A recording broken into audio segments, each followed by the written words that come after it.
Salut et bienvenue à toi. Pour résoudre le problème de production de géniteurs, nous allons vous présenter dans cette vidéo quelques éléments fondamentaux à respecter pour avoir des géniteurs de qualité et en quantité. Ceci est fait sous la demande de plusieurs abonnés de la chaîne qui n'ont pas encore reçu la formation que nous offrons. Donc nous allons vous donner quelques éléments. Comme premier élément que vous devez respecter, la composition du substrat. Comme nous l'avons dit dans la vidéo précédente, la composition du substrat joue un très grand rôle dans la modification des gènes des futurs géniteurs que nous allons produire. Donc ici, avant tout lancement de bac, on doit déjà savoir que ces bacs-ci vont servir à la production des géniteurs. Et pour cela, il nous faudra utiliser tel type d'intrant pour que nos géniteurs soient robustes, tel type d'intrant pour que nos géniteurs soient productifs, tel type d'intrant pour que nos géniteurs soient vigoureux. Donc, c'est depuis la base que vous allez commencer à dire que nous voulons produire les géniteurs. Parce que si vous lancez par exemple un bac d'anotone pour consommation, parce que comme j'ai expliqué dans la vidéo précédente, que il y a des bacs où quand tu les dépouilles et que tu mets les larves à l'air libre, les larves n'arrivent pas à supporter l'air libre. Ils meurent immédiatement, ils se mettent à se déshydrater, ils vomissent un liquide noir et ils se déshydratent. Tout simplement parce que le substrat qu'on a conçu pour eux, c'est un substrat peut-être pour l'arbre de consommation et qui est destiné directement à consommer. Donc quand on les enlève du substrat, ils meurent. Donc ici, vous devez déjà savoir que bon, à la base, je vais faire les géniteurs. Et pour ça, il me faut un substrat pour l'arbre de transformation. Et quel est le substrat qui est le mieux adapté pour produire les géniteurs? Quel est le substrat qui est le mieux adapté pour produire les géniteurs P3 comme on a décrit dans la vidéo précédente? Les géniteurs robustes et de qualité. Donc en premier lieu ici là, pour la production des géniteurs, vous devez déjà choisir d'abord à la base un substrat adapté pour la circonstance. Ne pas boycotter en disant que bon, voici, j'utilise ceci pour vendre, mais si c'est que ça ne passe pas, je vais une fois aller transformer. C'est là que vous allez vous retrouver soit avec des géniteurs chétifs, soit avec des géniteurs P2 ou bien P1 qui sont moins productifs, qui sont moins résistants, tout simplement parce que l'aliment ici a changé la texture de base. Donc pour bien lancer une production de géniteurs, nous commençons d'abord par les parentaux que nous avons pris. Nous nous rassurons qu'ils sont de bonnes souches. Ensuite, nous allons poursuivre avec le choix de l'aliment, comme nous sommes en train de dire, pour que le gène que ceci porte puisse continuer dans la même lancée. Et cela pourra nous permettre d'atteindre notre objectif qui est celui de produire des géniteurs de qualité.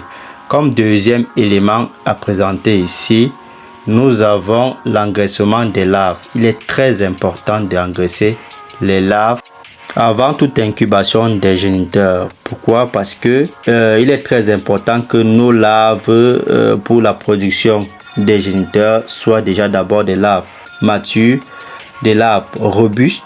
Et pour que ceux-ci atteignent leur maturité, il faudrait passer par l'engraissement pour les permettre de manger et de mûrir. Quand ceux-ci atteignent l'engraissement, vous allez remarquer qu'ils ne vont plus mettre long à former les cocons. Vous mettez aujourd'hui, à une semaine, ils ont déjà formé les cocons. Alors que quand ils ne sont pas encore matures et qu'ils n'ont pas été engraissés, vous les mettez dans la formation des cocons, vous allez vous rendre compte que ceux-ci vont continuer à manger les pots que vous avez mis pour qu'ils puissent fabriquer les cocons. Et vous allez retrouver par la suite des larves hors des cocons, des larves qui n'ont pas pu former les cocons parce qu'il manquait par exemple la matière, ou bien des larves qui n'ont pas pu former les cocons parce qu'elles étaient encore en train de se nourrir. Donc il est très important de passer par le processus d'engraissement. Notons bien que l'engraissement se fait aussi à partir des éléments de base qui ont constitué un substrat. Parce que si vous prenez des éléments qui ne sont pas compatibles au substrat que vous avez élaboré au départ, l'engraissement ne sera pas très bien fait. Vous allez trouver dans votre bac par exemple des champignons, des acariens et plusieurs d'autres pathologies qui viendront nuire à votre production. Donc en faisant votre engraissement, veillez à respecter les éléments de base utilisés. Comme troisième élément, après la maturité des larves, nous allons ici présenter le choix du matériel utilisé. Quand nous parlons de choix du matériel utilisé, nous faisons allusion au pot de coco que nous allons utiliser pour pouvoir faire notre incubation de nos larves matures pour l'obtention des géniteurs. La question que l'on se pose, est-ce que nous devons utiliser des pots de coco qui sont fraîches, comme cet étudiant ici, ou alors est-ce que nous devons utiliser des pots de coco qui sont semi-frais, comme certains étudiants utilisent, ou alors est-ce que nous devons utiliser des pots de coco qui sont secs? Si nous devons utiliser des pots de coco qui sont frais, que faut-il faire? Quel sera le pourcentage de réussite de nos bacs? Si nous devons utiliser des pots de coco qui sont semi-frais, que faut-il faire? Quel est le pourcentage de réussite de nos bacs? Voilà par exemple des pots de coco qui sont secs. Pas tellement secs, mais c'est sous forme de fibres. Quel sera le pourcentage de réussite de cela? Pour mieux lancer un bac de production de géniteurs, il faut maîtriser ces paramètres. Savoir le style de pot de coco qu'on doit utiliser pour la production des géniteurs. Car les larves ont besoin de fibres pour tisser leur cocon. Et si vous utilisez les pots de coco qui sont entièrement fraîches, certaines vont se nourrir, certes, mais pour parvenir à tisser les cocons, ça sera une tâche très difficile pour eux. Et vous allez vous retrouver en train de perdre certaines larves pendant ce travail, ou alors vous allez vous retrouver à retrouver certaines larves après le temps escompté pour l'obtention des cocons, toujours dans le bac en train de se mouvoir. Donc le choix sur la qualité des pots de coco qu'on utilise est très important pour la production de nos géniteurs. Donc beaucoup font souvent cette erreur, ils savent seulement que n'importe quel pot de coco qu'ils vont prendre pour l'élaboration de leur bac de production des géniteurs, ils auront directement un résultat, ils auront directement des géniteurs de qualité. Or, ce paramètre pot de coco est un paramètre très important qui devrait être pris avec beaucoup d'attention. Si vous ne faites pas attention dans le choix de vos pots de coco pour la production des géniteurs, vous allez vous retrouver en train de passer à côté de ce qu'on appelle l'obtention des géniteurs. On a un autre paramètre, nous avons les bambous.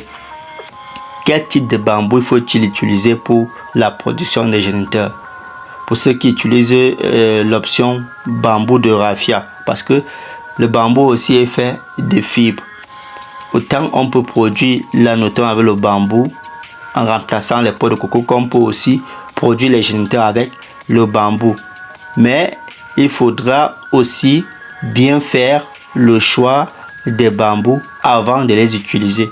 Parce que si vous prenez des bambous qui sont aussi trop frais, ils ne pourront pas tisser leur cocon avec. Donc, il y a une certaine catégorie de bambous qu'il faut prendre pour faire un nid pour l'obtention des géniteurs. Donc, pour ceux qui veulent utiliser la technique avec les bambous, nous vous exhortons de vous rapprocher. Nous allons vous guider, nous allons vous expliquer comment ça se passe avec cette méthode à bambou. On a déjà eu des élèves qui ont étudié avec cette méthode et ils ont réussi leur production de géniteurs. Jusqu'à, ils ont apprécié même la méthode avec le bambou parce que c'est un véritable succès. Il y a aussi cette méthode avec la canne à sucre que certains utilisent. Il y a d'autres qui utilisent mais ne parviennent pas à avoir un rendement, et d'autres utilisent et ils ont un rendement. Pourquoi? Parce qu'ils se sont laissés faire guider et ils ont suivi toutes les étapes avec la méthode de la canne à sucre. Nous avons parlé un peu plus haut des larves matures. Quand on parle des larves matures, vous allez voir, par exemple, nous avons ce type de larves-ci. Elles sont des larves de plus de 40 jours, donc ça veut dire peut-être 50 jours. Vous voyez comment elles sont grosses, elles ont été triées. Toutes ont le même gabarit, elles sont vraiment énormes. Avec ce type de larves, quand vous allez mettre en incubation pour l'obtention des géniteurs, déjà la durée qu'elles vont mettre au sein des bacs pour tisser les cocons ne va pas être très long. Et vous avez la possibilité ici de faire un 100%. C'est-à-dire, si vous mettez 100 larves pour l'obtention des géniteurs, vous avez la possibilité d'avoir vos 100 cocons. Ou alors, vous avez la possibilité d'avoir 99 cocons. Donc, quand on parle de larves matures, on fait allusion aux larves qui ont déjà une certaine durée de vie en termes de semaines ou bien en termes de mois. Quand on parle par exemple de larves matures, on regarde plus à partir de 40 jours. On regarde plus à partir de 40 jours.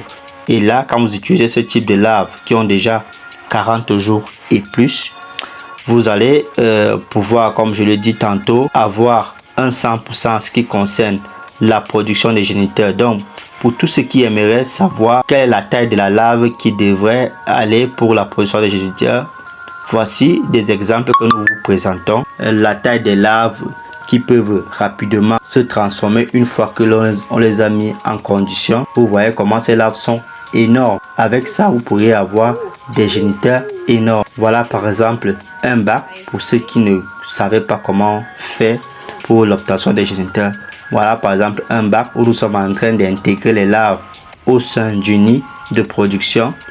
Et après, nous allons recouvrir, comme vous voyez sur la vidéo, pour pouvoir laisser nos larves tisser leur cocon et à la fin faire notre déploiement de cocon à un certain nombre de temps afin de pouvoir avoir nos géniteurs.